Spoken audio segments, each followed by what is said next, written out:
let's move over to NBA Game 4 of the East Finals. And it's been a fun season. But I've now lost 6 of my last 7 bets in NBA. 6 of my last 7.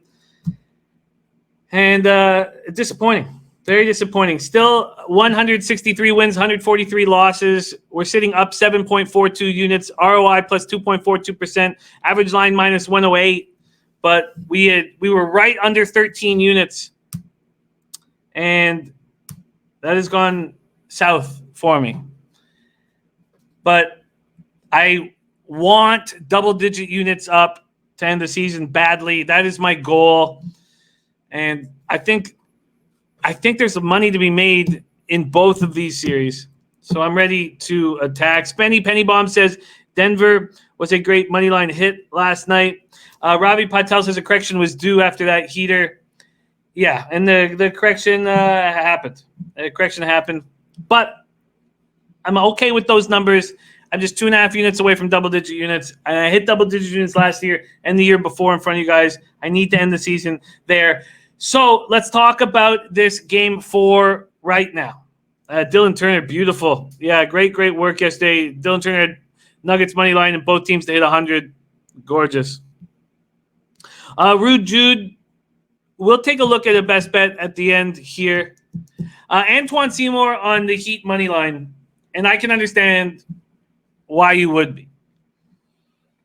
I can also understand why Celtics backers would be bullish about their Celtics. But let's talk about this spot. Let's start with pace. In the 8 seeding games, they had similar paces. Heat were 100.69 possessions a game, Celtics 101.06. Then in the playoffs, it slowed down. Heat went to 96.86 possessions a game, Celtics down to 95.69 possessions a game. Then in this series, it slowed down even more, 94.39 possessions a game. So the first quarter total is at 52.5. 52.5. And I bet the under in the first quarter.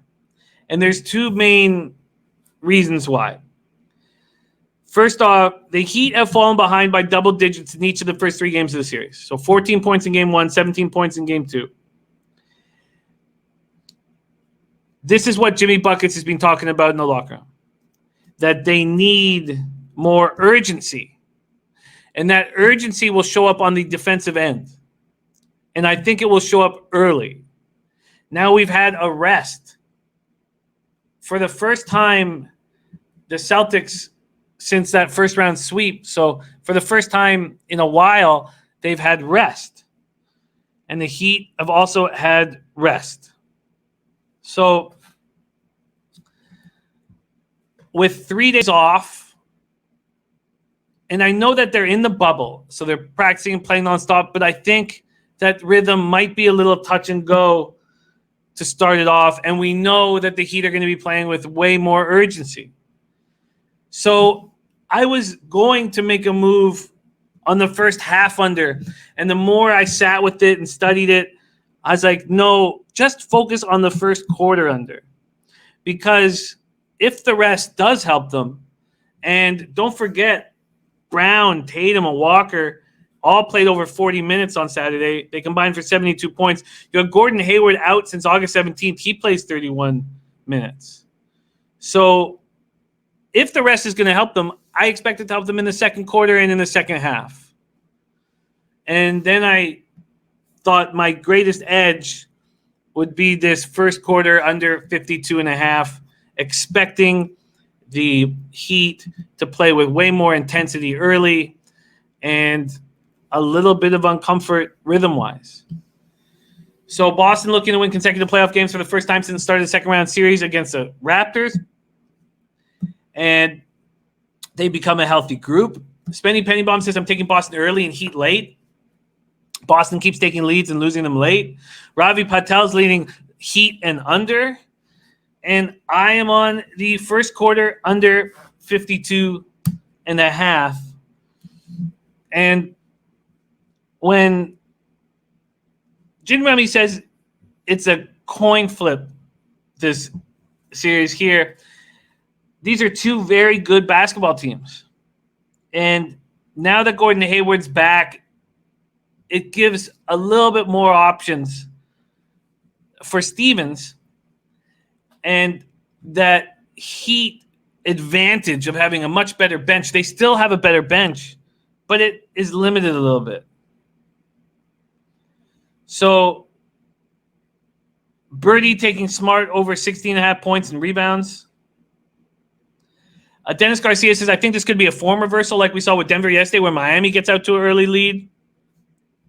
Dylan Turner says Boston's had the lead 80% of the series. So with all this being said, I'm only going to make one bet here. I need to get to double-digit units. That's my goal every year in NBA, and I'm right there. So I'm taking the first quarter under 52.5. And I like it a lot. I like the 3 days rest for a little bit rusty off the beginning of the game. And I like knowing that Jimmy Buckets is going to command and demand intensity early. And that intensity will show up on the defensive end. Celtics Heat, East Finals, Game 4, first quarter, under 52.5.